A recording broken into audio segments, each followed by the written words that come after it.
Hi, it's July 19th, 2015. I'm at Starbucks, Freehold, New Jersey, connected to Barnes & Noble, Freehold, New Jersey, and this is like my third attempt to do the same poem again, and it's dedicated to Patrick C. Arvio, one of the first boys that I met in New York City when I started doing the whole poetry session and the poetry comedy clubs and stuff like that, performing arts. And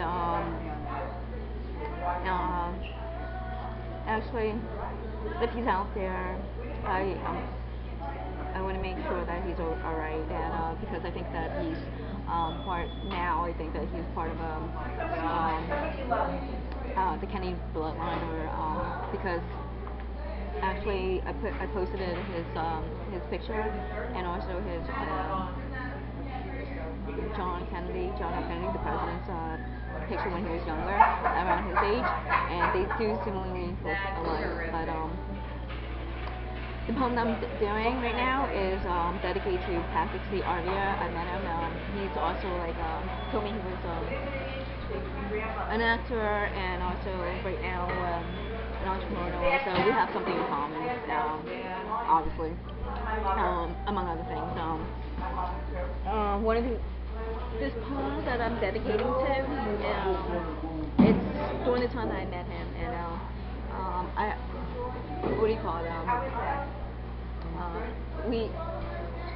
The time I met him, but it was really fleeting.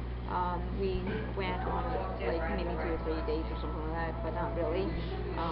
And he had to go back because he's an actor, slash entrepreneur. So back then he had to go back and forth, or we talked on the phone for a little bit, and he had to go back and forth to California to do, to audition for some sort of movie, and then to Chicago. And Patrick C. Arvia, I don't know what the C is for, maybe Collins, maybe he's a bloodline of Collins and Kennedy, who knows, but yeah, we split because there was too much, stuff going on, like schedules and stuff like that, and among other things too, but yeah, it was a little bit, coy and a little bit jerky, but now we know why, this whole situation, I think. But the poem that I wrote about is totally dedicated to him, and it's when we met, and in one of our I guess a so-called dates.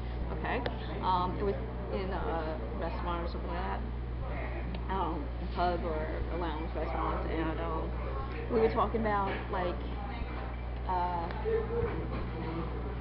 what were we talking about? We were talking about if a real poet or a true poet can automatically can think of a poet at the blink of an eye, a split of a second, if they were pressured to write a poem, can they be creative enough to think right then and there? And I said I could. I totally could, and I did. I showed them that I could right now, right?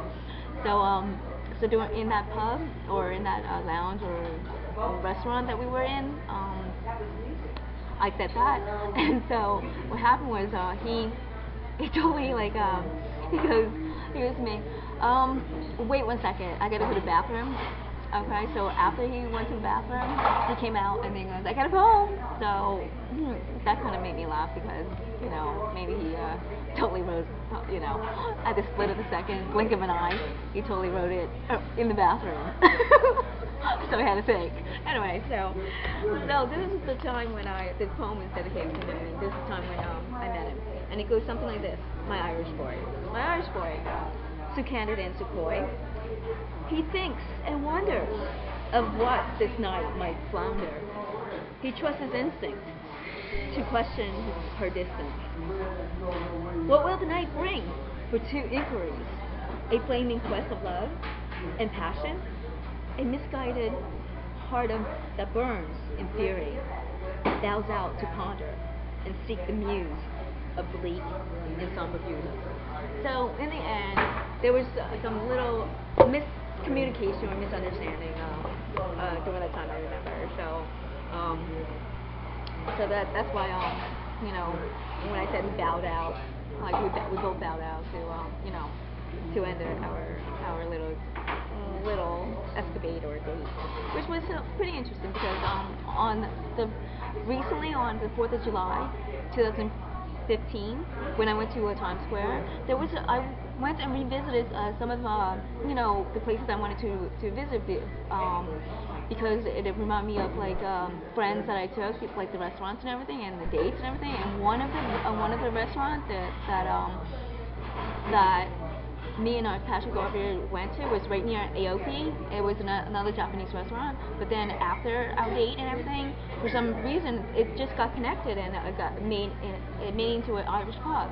I mean, a connection with Hurley. It's called Hurley, so they both merged together. It's weird because there's got to be some sort of link between me and him, because he's Irish, Spanish, and Lithuanian, and American. So I don't know. So something's up with that. But I just wanted to let him know that he made it into my little video clip. So good luck to you, Patrick C. Arvia, if you're still around. So I'll make sure that you're okay. Hopefully you are. And if you're not, somebody's going to get beaten. They're going to get handcuffed and taken to jail.